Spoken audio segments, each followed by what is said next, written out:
नमस्कार। Welcome to my channel. आप सभी का हमारे चैनल पर स्वागत है। यदि आप चैनल पर पहली बार आए हैं तो सब्सक्राइब कर लेंगे और अपने मित्रों के साथ शेयर कर देंगे। इससे हमारा मोटिवेशन थोड़ा बढ़ जाता है, तो आप प्लीज़ ज़्यादा से ज़्यादा शेयर और सब्सक्राइब करवाइए। तो चलिए क्लास 18 देख लेते हैं। इससे पहले क्लास 17 हो चुकी हैं जीके जिसके तहत। तो 10 मिनट में हम आपका टाइम, क्योंकि आपका टाइम इस वक्त बहुत ज़्यादा इंपॉर्टेंट है, तो हम 10 मिनट में ही आपके क्वेश्चंस को कवर करेंगे। और ये 50 क्वेश्चन आप डेली प्रैक्टिस करते जाइए, आपको एग्जाम में बहुत ज़्यादा हेल्प यहाँ से मिलने वाली है। और आप प्लीज़ अपना टाइम बर्बाद मत कीजिएगा, इस समय बहुत ज़्यादा इंपॉर्टेंट है। तो आप हम इसीलिए हम कम कम समय में जो है आपको ज़्यादा से ज़्यादा क्वेश्चन करवा रहे हैं, जिससे क्या होगा आपके एग्जाम में ज़्यादा से ज़्यादा हेल्प हो पाएगी। तो चलिए बिना किसी देरी शुरू कर लेते हैं। 1867 ईस्वी में मुंबई में प्रार्थना समाज की स्थापना किसने की थी? तो आत्माराम पांडुरंग ने की थी। इन्होंने 1867 ईस्वी में मुंबई में प्रार्थना समाज को इस्टेब्लिश किया था। अगला है, कौन सा राज्य दालों का सबसे बड़ा उत्पादक राज्य है? तो ये मध्य प्रदेश है। मध्य प्रदेश जो है ये दालों का बहुत बड़ा उत्पादक है। अगला है, अकबर के शासनकाल के दौरान जो राजस्व मंत्री थे वो कौन थे? तो ये टोडरमल थे। टोडरमल जो थे ये अकबर के शासनकाल के दौरान राजस्व मंत्री के पद पर थे। नुआखाई त्यौहार किस राज्य में मनाया जाता है? तो नुआखाई त्यौहार उड़ीसा राज्य में मनाया जाता है। भारतीय संविधान के किस अनुच्छेद में मौलिक कर्तव्य शामिल हैं? तो भारतीय संविधान के अनुच्छेद 51A में मौलिक कर्तव्यों को शामिल किया गया है। अगला है, भारतीय संविधान के किस अनुच्छेद में ग्राम पंचायतों का उल्लेख है? तो भारतीय संविधान का अनुच्छेद 40 में ग्राम पंचायतों का उल्लेख किया गया है। द इंडियन स्ट्रगल पुस्तक के लेखक कौन हैं? तो द इंडियन स्ट्रगल पुस्तक के लेखक हैं सुभाष चंद्र बोस। सुभाष चंद्र बोस जो हैं इन्होंने इंडियन स्ट्रगल पुस्तक लिखा है। आपको पता है सुभाष चंद्र बोस के जन्म दिवस यानी 23 जनवरी को पराक्रम दिवस मनाया जाता है। पराक्रम दिवस 23 जनवरी को मनाया जाता है। इस क्वेश्चन को आप आसान याद रखेंगे, बहुत ज़्यादा इंपॉर्टेंट है। भारतीय संविधान में गणतंत्रात्मक व्यवस्था किस देश के संविधान से ली गई है? तो भारतीय संविधान में गणतंत्रात्मक व्यवस्था फ्रांस देश के संविधान से ली गई है। तो फ्रांस से क्या लिया गया? गणतंत्रात्मक व्यवस्था ली गई है, याद रखेंगे। किस तिथि को संविधान दिवस मनाया जाता है? तो संविधान दिवस मनाया जाता है 26 नवंबर को। 26 नवंबर को क्या मनाया जाता है? संविधान दिवस मनाया जाता है। मछलियों का हृदय कितने प्रकोष्ठ होते हैं? तो मछलियों के हृदय में, हृदय लिखा है, मछलियों के हृदय में कितने प्रकोष्ठ होते हैं? तो 2 प्रकोष्ठ होते हैं। हम मछलियों का हृदय जो कितने चैम्बर का होता है? 2 चैम्बर का होता है। और मनुष्य का हृदय कितने चैम्बर होते हैं? तो उसमें 4 चैम्बर होते हैं, याद रखेंगे इसको। आगे है, किस, यहाँ पर टाइपिंग एरर कर दी है। महात्मा गांधी ने ब्रिटिश बागान मालिकों द्वारा थोपी गई नील की खेती के खिलाफ किसान आंदोलन का नेतृत्व कहाँ किया था? तो चंपारण में किया था। आपको पता है बिहार चंपारण में 1917 ईस्वी में किसान जो है नील की खेती करने के लिए विवश थे। यहाँ पर 3 कट्ठिया पद्धति लागू थी, मतलब 20 कट्ठे के खेत में 3 कट्ठे पर आपको क्या करनी पड़ेगी? नील खेती करनी पड़ेगी। इस पर विवश थे किसान, इसीलिए इसे 3 कट्ठिया पद्धति, 3 कट्ठिया आंदोलन भी कहते हैं। इसको भी यहाँ पे याद रखिएगा। तो गांधी जी ने किसानों की तरफ से इसमें नेतृत्व किया था। अगला है, लता मंगेशकर को किस वर्ष भारत रत्न से सम्मानित किया गया था? तो लता मंगेशकर को 2001 में भारत रत्न से सम्मानित किया गया था। लता मंगेशकर को सम्मान से क्या कहा जाता है? तो स्वर कोकिला कहा जाता है। स्वर कोकिला किसको कहा जाता है? तो ये कहा जाता है लता मंगेशकर को। आपको पता है कि इन्होंने सिंगिंग के क्षेत्र में रिकॉर्ड कायम किया है। अगला है, मैदान में कबड्डी टीम के प्रत्येक पाले में कितने खिलाड़ी होते हैं? तो मैदान में कबड्डी टीम के प्रत्येक पाले में 7 खिलाड़ी होते हैं। प्रत्येक पाले में कबड्डी में 7 खिलाड़ी खेलते हैं। अगला है, पीसी महालनोबिस मॉडल किस पंचवर्षीय योजना का आधार था? तो द्वितीय पंचवर्षीय योजना का आधार था, जो कि चली थी 1956 से लगाकर 1961 ईस्वी तक। आप इसका सन भी याद रखेंगे। तो द्वितीय पंचवर्षीय योजना कब से कब तक चली? तो 1956 से 1951 तक चली। यह योजना किस पंचवर्षीय मॉडल पर आधारित थी? तो ये द्वितीय पंचवर्षीय मॉडल पर आधारित थी। भारत के संविधान के किस अनुच्छेद में प्रावधान है कि भारत का एक उपराष्ट्रपति होगा? तो अनुच्छेद 63 में कहा गया है कि भारत का जो है एक उपराष्ट्रपति होगा। शांति निकेतन की स्थापना किसने और कब की थी? तो रविन्द्रनाथ टैगोर ने 1901 ईस्वी में शांति निकेतन की स्थापना की थी। आपको एक क्वेश्चन और याद रखना इसके साथ ही कि गीतांजलि पुस्तक जो कि उन्होंने गीतांजलि पुस्तक के लिए 1913 ईस्वी में इनको रविन्द्रनाथ टैगोर को शांति का नोबेल पुरस्कार प्रदान साहित्य का नोबेल पुरस्कार प्रदान किया गया था। तो इस क्वेश्चन को भी आप याद रखेंगे। मनिका बत्रा किस खेल से संबंधित हैं? टेबल टेनिस खेल से संबंधित हैं। मनिका बत्रा कौन सा खेल खेलती हैं? तो टेबल टेनिस खेलती हैं। एक क्वेश्चन और आप याद रखेंगे। विनेश फोगाट किस खेल से संबंधित हैं? तो ये रेसलिंग से संबंधित हैं, कुश्ती से संबंधित हैं। इसको भी याद रखिएगा, इंपॉर्टेंट क्वेश्चन है। अगला है 1893 ईस्वी में आयोजित विश्व धर्म में सम्मेलन में किसने भाग लिया था? तो ये स्वामी विवेकानंद थे। स्वामी विवेकानंद ने 1893 ईस्वी में विश्व धर्म संसद जो हुई थी शिकागो में, वहाँ पर भारत का प्रतिनिधित्व किया था। इसको भी आप याद रखेंगे। 12 मार्च 1930 को जब महात्मा गांधी ने दांडी मार्च शुरू किया, तब भारत का वायसराय कौन था? तो इरविन साहब थे, लॉर्ड इरविन थे, जब गांधी जी ने 12 मार्च 1930 को दांडी मार्च शुरू किया था। अगला है सुंदरी वृक्ष भारत के किस प्रकार के वनों में पाए जाते हैं? जो सुंदरी वृक्ष हैं भारत के मैंग्रोव वनों में पाए जाते हैं। मैंग्रोव वनों में क्या पाए जाते हैं? तो भारत में जो सुंदरी वृक्ष हैं ये मैंग्रोव वनों में पाए जाते हैं। छठ पूजा किस राज्य का प्रमुख त्यौहार है? तो ये बिहार का प्रमुख त्यौहार हो जाएगा। मौर्य राजाओं में किसे देवानाम प्रियदर्शी के नाम से जाना जाता है? तो मौर्य राजाओं में जो अशोक था, इसको देवानाम प्रियदर्शी के नाम से जाना जाता है। अनुच्छेद 123 के अनुसार अध्यादेश जारी करने की शक्ति किसके पास है? तो राष्ट्रपति के पास है, प्रेसिडेंट के पास है। अनुच्छेद 123 के अंतर्गत अध्यादेश जारी कर सकते हैं। अगला है वुड का घोषणा पत्र 1854 मुख्य रूप से किस विषय से संबंधित था? तो शिक्षा से संबंधित था। आप याद रखिएगा। अगर पूछा जाए शिक्षा का मैग्ना कार्टा किसे कहा जाता है, जैसे पूछ लेते हैं, क्वेश्चन बहुत बार पूछा गया, शिक्षा का मैग्ना कार्टा पूछा जाए किसको कहा जाता है? तो ये भी आप याद रखेंगे, ये कहा जाता है वुड डिस्पैच 1854 को क्या कहा जाता है? शिक्षा का मैग्ना कार्टा। याद रखेंगे आप इसको भी। किस भारतीय राजनेता को लोकनायक कहा गया है? तो लोकनायक कहा गया है जयप्रकाश नारायण को। जयप्रकाश नारायण को क्या कहा गया है? लोकनायक की संज्ञा दी गई है। अगर पूछा जाए देश बंधु किसको कहा जाता है? तो ये कहा जाता है चित्तरंजन दास को। इसको भी याद रखेंगे।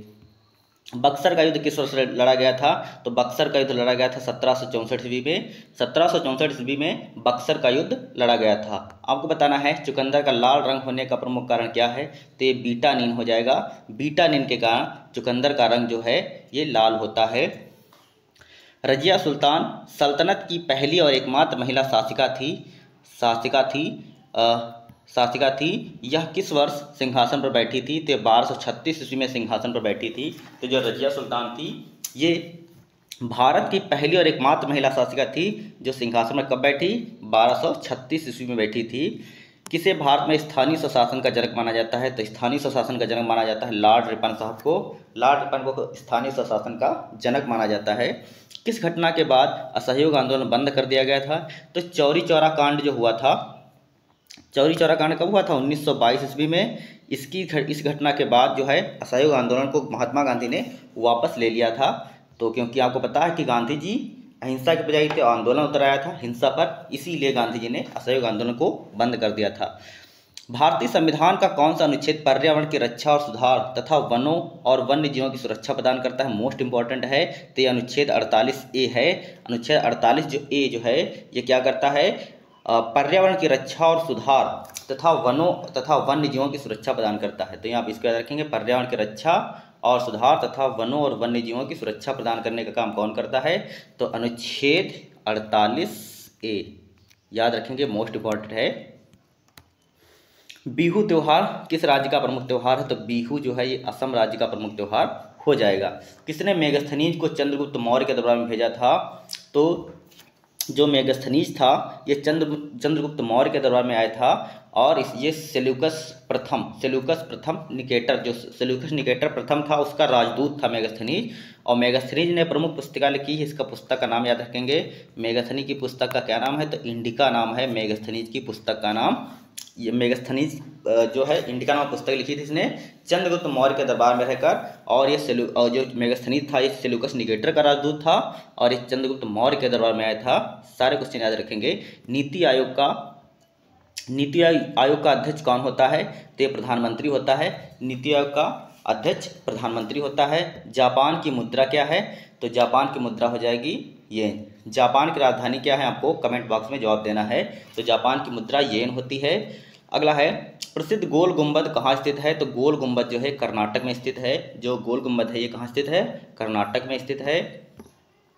भारत में राष्ट्रीय आय की गणना का पहला प्रयास किसने किया था, तो भारत में राष्ट्रीय आय की गणना का पहला प्रयास जो था ये दादा भाई नौरोजी ने किया था। तो दादा भाई नौरोजी ने जो है भारत में राष्ट्रीय आय की गणना का जो है पहला प्रयास इन्होंने किया था।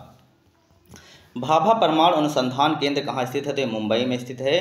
भाभा परमाणु अनुसंधान केंद्र कहाँ स्थित है, तो ये मुंबई में स्थित हो जाएगा। इस तरह से अगला क्वेश्चन है, लोकसभा और राज्यसभा की संयुक्त बैठक की अध्यक्षता कौन करता है, तो लोकसभा और राज्यसभा की संयुक्त बैठक की अध्यक्षता लोकसभा अध्यक्ष करता है। और ये किस अनुच्छेद के अंतर्गत करता है, तो अनुच्छेद 108 के अंतर्गत जो है लोकसभा और राज्यसभा की संयुक्त बैठक की अध्यक्षता करने का अधिकार किसके पास है, तो ये लोकसभा अध्यक्ष के पास है। बट लोकसभा और राज्यसभा की संयुक्त बैठक बुलाता कौन है, तो ये राष्ट्रपति महोदय बुलाते हैं।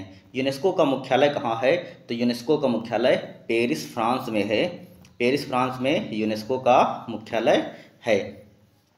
कैबिनेट मिशन की स्थापना, कैबिनेट मिशन किस वर्ष भारत आया था, तो कैबिनेट मिशन 1946 ईस्वी में भारत आया था। आपको पता है कि भारत में जो संविधान सभा बनी थी वो किसके कहने पर बनी थी, तो कैबिनेट मिशन 1946 के कहने पर भारत में जो है संविधान सभा का निर्माण किया गया संविधान बनाने के लिए।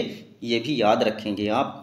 अगला है फेसबुक का संस्थापक कौन था, तो फेसबुक के संस्थापक थे मार्क जुकर साहब। मार्क जुकर साहब ने फेसबुक की स्थापना की थी। अगला है गदर पार्टी का संस्थापक कौन था, तो गदर पार्टी की स्थापना जो है लाला हरदयाल ने की थी। और कब की थी, तो 1913 ईस्वी में की थी। आप सन भी याद रखेंगे। तो गदर पार्टी की स्थापना 1913 ईस्वी में लाला हरदयाल ने की थी। अगला है आरटीआई अधिनियम कब से प्रभावित हुआ, राइट टू इंफॉर्मेशन, हर एक व्यक्ति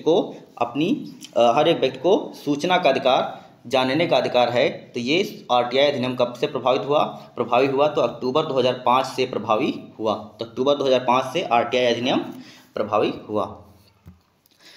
भारतीय संविधान में पहला संशोधन कब किया गया, तो 1951 में किया गया। तो भारतीय संविधान में जो पहला संशोधन था ये 1951 में किया गया था। ये कब किया गया था, तो ये किया गया था 1951 में। और इसके द्वारा जो संविधान में 9वीं अनुसूची जोड़ी गई थी। कौन सी अनुसूची जोड़ी गई थी, तो 9वीं अनुसूची जो है पहले संविधान संशोधन 1951 के द्वारा जोड़ी गई थी। अगला है साइमन कमीशन भारत कब आया था, तो साइमन कमीशन 1928 ईस्वी में भारत आया था। आपको पता है कि भारत में साइमन कमीशन का जबरदस्त विरोध हुआ था। साइमन गो बैक के नारे इसमें दिए गए थे। और इसी में जो है इसका विरोध करते हुए लाला लाजपत राय को जो है लाठी के वार सहने पड़े थे, जिसके कारण लाला लाजपत राय की मृत्यु हो गई थी। तो लाला लाजपत राय ने साइमन कमीशन में अपना बलिदान दिया था। तो ये भारत कब आया था, 1928 में। इसको कौन सा नारा, इसके लिए विरोध में कौन सा नारा दिया गया, तो साइमन गो बैक का नारा दिया गया, याद रखेंगे। और इसको व्हाइट मैन कमीशन भी कहते हैं, ये भी याद रखेंगे। क्योंकि इसमें कोई भी भारतीय सदस्य की नियुक्ति नहीं की गई थी, क्योंकि ये भारत में संविधान बनाने के लिए आया था और इसमें कोई भारतीय व्यक्ति की नियुक्ति नहीं थी, इसलिए इसको व्हाइट मैन कमीशन भी कहते हैं। तो ये भी याद रखेंगे। भारतीय रिजर्व बैंक की स्थापना कब हुई थी, तो भारतीय रिजर्व बैंक की स्थापना अप्रैल 1935 ईस्वी में हुई थी। अगला है भारत में राज्य पुनर्गठन आयोग की स्थापना कब हुई थी, तो भारत में राज्य पुनर्गठन आयोग की स्थापना 1953 में हुई थी। भारत में राज्य पुनर्गठन आयोग की स्थापना 1953 में हुई थी। इसके अध्यक्ष फजल अली थे। आगे देखते हैं भारत में वस्तु और सेवा कर कब लागू किया गया, तो भारत में वस्तु और सेवा कर जिसको बोलते हैं जीएसटी, तो गुड्स एंड सर्विस टैक्स, तो जीएसटी को कब लागू किया गया, 1 जुलाई 2017 को जो है इसको लागू कर दिया गया था। अगला है रॉलेट एक्ट कब पारित किया गया था, तो रॉलेट एक्ट जो है 1919 ईस्वी में पारित किया गया था। तो रॉलेट एक्ट को कब पारित किया गया, 1919 ईस्वी में पारित किया गया था। इसमें क्या होता था, बिना किसी, इसको क्या बोलते हैं, रॉलेट एक्ट को बिना वकील बिना दलील का कानून बोलते हैं, क्योंकि इसमें क्या होता था कि संदेह के आधार पर अंग्रेज किसी को भी जेल में बंद कर देते थे। तो ये था रॉलेट एक्ट 1919। अब आपको जवाब देने हैं question of the day. 2 question हैं, आपको दोनों का कमेंट बॉक्स में आंसर देना है।